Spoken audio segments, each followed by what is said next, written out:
भारत आता फक्त तंत्रज्ञान वापरणारा देश नाही, तर तो घडवणारा देश बनतोय. देशाची पहिली हायड्रोजन ट्रेन चाचणीसाठी सज्ज झाली आहे. हरियाणातील जिंद ते सोनीपत हा 90 किलोमीटरचा प्रवास आता पर्यावरणपूरक, शांत आणि वेगवान होणार आहे.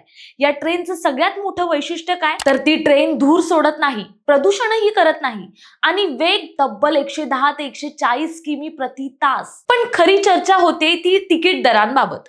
या हायड्रोजन ट्रेनचं भाडं किमान 5 रुपये आणि कमाल 25 रुपये असू शकतं. दररोज प्रवास करणाऱ्यांसाठी ही सुविधा नाही, तर फार मोठा दिलासा आहे. 8 अत्याधुनिक डबे, एसी, डिजिटल डिस्प्ले, ऑटोमॅटिक दरवाजे, सर्व काही स्वदेशी तंत्रज्ञानाच्या जोरावर. ही ट्रेन मेक इन इंडिया आणि ग्रीन इंडियाच्या संगमाचं मोठं उदाहरण. हायड्रोजन ट्रेन म्हणजे केवळ नवी गाडी नाही, तर भारतीय वाहतुकीचा विचार बदलणारा निर्णय आहे. तर चला हायड्रोजन ट्रेनने प्रवास करायला.